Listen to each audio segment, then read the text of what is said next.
there was a time where RFK and I were, at the very least, I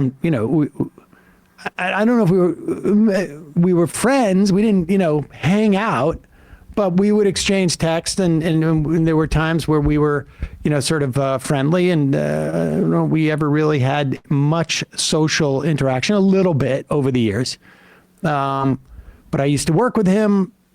He was supportive of me at Air America, publicly, in a way that was pretty funny. His politics have changed. I think he would be the first to say that. Are there some things that he calls for that I would agree with? Like, I am very excited for him to get all of the chemicals out of our food. I am very excited for him to disempower big pharma in some ways. I am very excited for how much of a crap storm that will create amongst Republicans whose, big chemical and big ag supporters are going to potentially. I'm excited for the wedge issues. And we'll talk more about this and, and develop some ideas about around this. I'm not excited for the increase in polio, the increase in measles, the increase in hepatitis, the increase in dental infections that very well may come with a Kennedy Health and Human Services administration. But this I also found fascinating because on some level, let's start with this. This is Jared Polis in August of 25th of 2024. He is responding to RFK Jr. on Fox News. I'm going to be campaigning actively with Trump. I want to make America healthy again.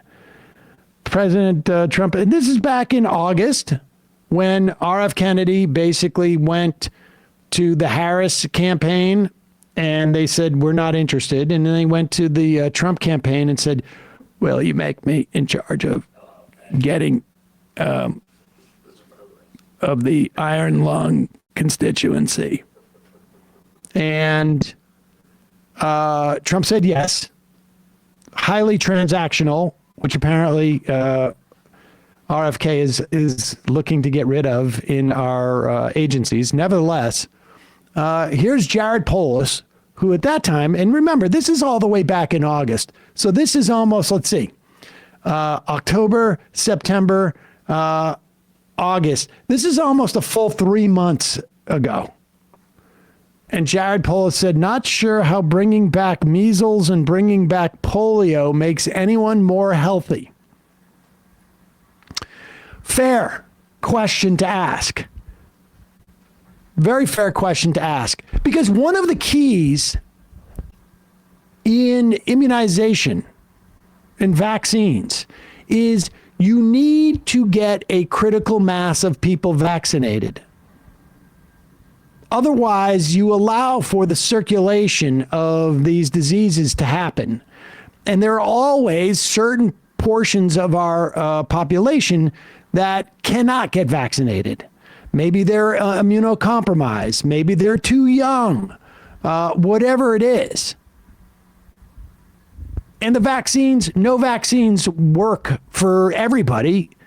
Even, our flu vaccination, we've been doing it for decades, and it's been very helpful, but it's rarely more than 60% effective.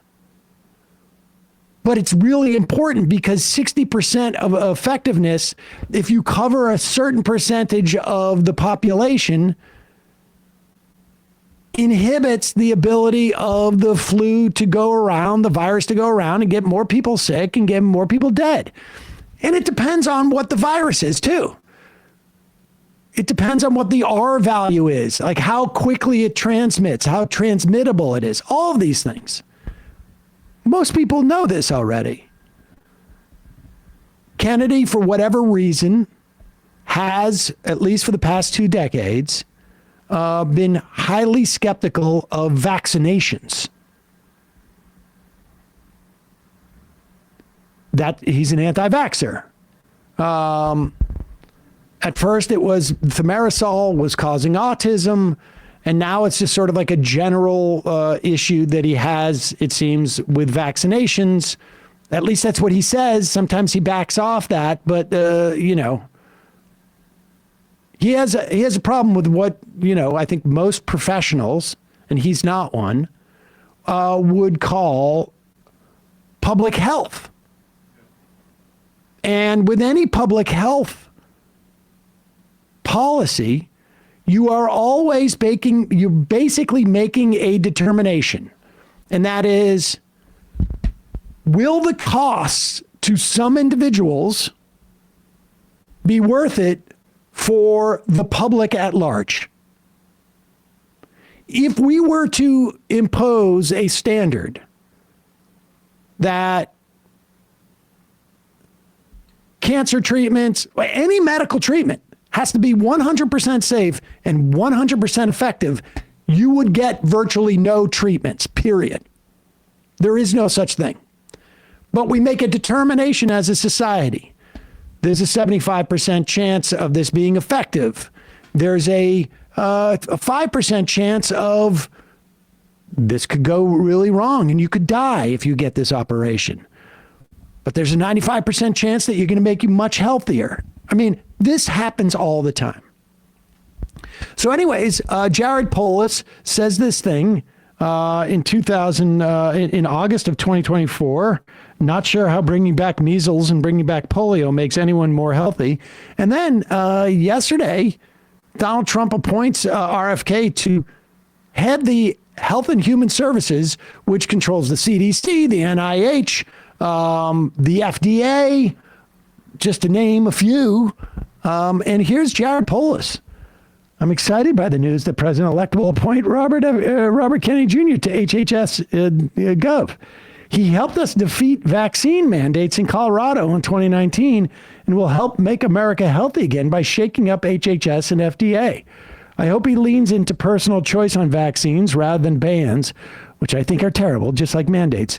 But what I'm most optimistic about is taking on big pharma and the corporate ag oligopoly to improve our health. Before you mock him or disagree, I want you to share some quotes that, if he follows through, show why I'm excited. And then he says, level the playing field for Americans internationally on drug costs. That's pretty good.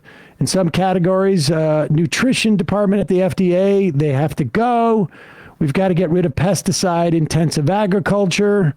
And then Polis goes on, he will face strong special interest opposition on these, but I look forward to partnering with him to truly make America healthy again. And I hope that we can finally make progress on these important issues. Now, look.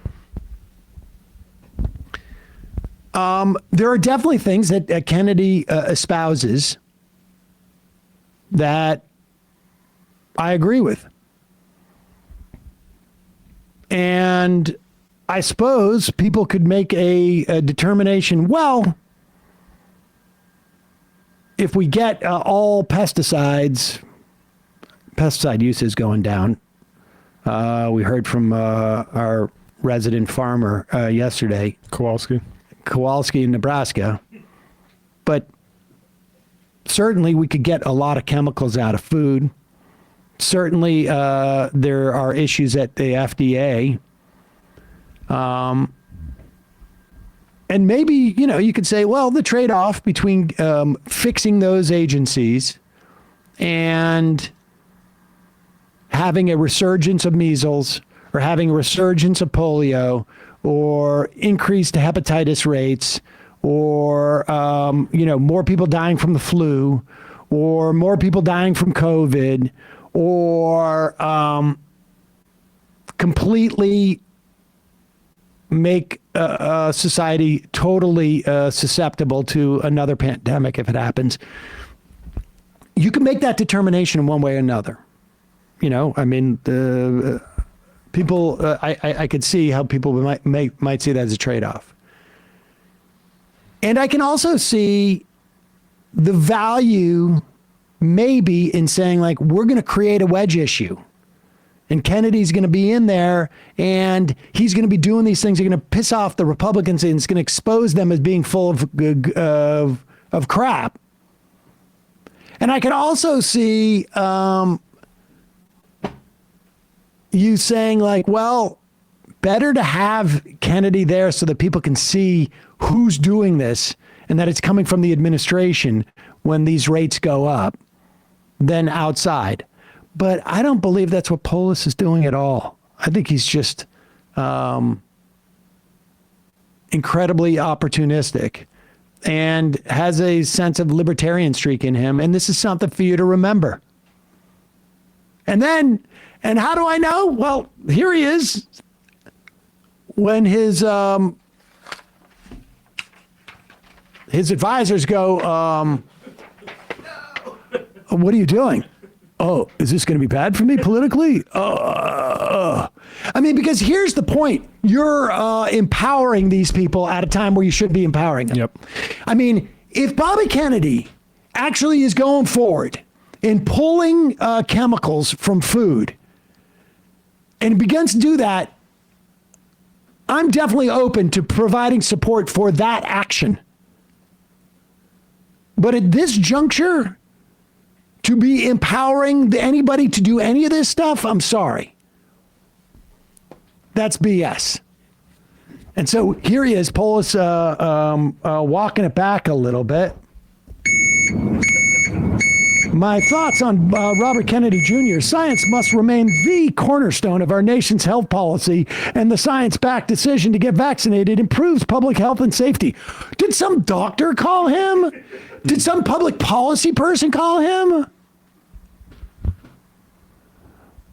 But if as a country we follow the science, we would also be far more concerned about the impact of pesticides on public health, ag policy on nutrition, and the lack of access to prescription drugs due to drug high prices. Yeah, I care about those things enough not to point to charlatans to solve them. Like I say, if he goes in and does this and starts to do it, and we're watching, committee hearings, and he's coming up there and saying to, Jim Jordan or whoever's, overseeing this committee, he goes like, we need to get rid of these chemicals. And I urge the entire Republican panel to vote for me. When that happens, then I'll retweet Bobby Kennedy and say, this is a good idea.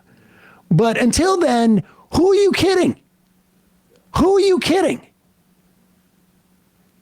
The first thing that Kennedy is going to do is undercut vaccinations. I'm sorry. This is why I'm for a major shakeup in institutions like the FDA that have been barriers to lowering drug costs and promoting healthy food choices. Lest there be any doubt, I'm vaccinated, as is my family. I will hold any HHS secretary to the same high standard of protecting and improving public health. Well, you should come back out for some mandated vaccinations because it's important.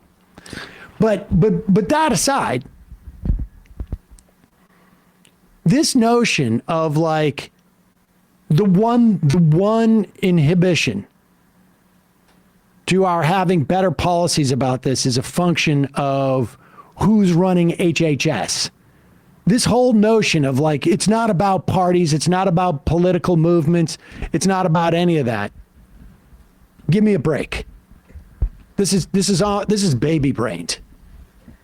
And I'm glad his consultants made him walk it back so viciously, because it just goes to show you watch out for this guy. It's putting people in danger. Ezra Klein had a quote from him a few days before Kennedy was picked. I get vaccinated myself. I did that publicly last week for the flu and COVID. But if you can't convince people with the data, then they have the personal freedom not to. And he says, our body is our choice applies not to fetuses. That slogan doesn't work with viruses. Our body, when you say our bodies, like, no, actually, that's why we need vaccinations, because like not getting vaccinated can lead to, I don't know, look what happened in American Samoa with measles. And I mean, just look at what happened with polio before vaccinations. I mean, there's a reason why the one thing that was allowed to happen in Gaza, the one thing that was allowed to happen in Gaza was polio vaccinations during this. There was a couple of times, obviously, where the Israelis, blew up the tents and made it more difficult. But the one thing, even the Israelis understood, like, they don't want a polio outbreak down there because a couple of soldiers bring it back. I mean, the one thing. Here is apparently Josh Green, governor of Hawaii. I don't know. Is this guy a doctor? He seems to have really been fairly astute on this. But here is Josh Green, governor of Hawaii, a little bummed out about his buddy, Jared Polis.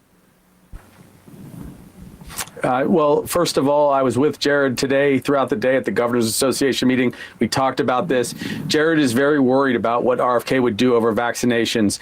Whether or not RFK gets to do anything else, who knows? But this is a gentleman who has absolutely no training in public health, no experience in public health, nor does he have any experience in biopharmacologic processes either.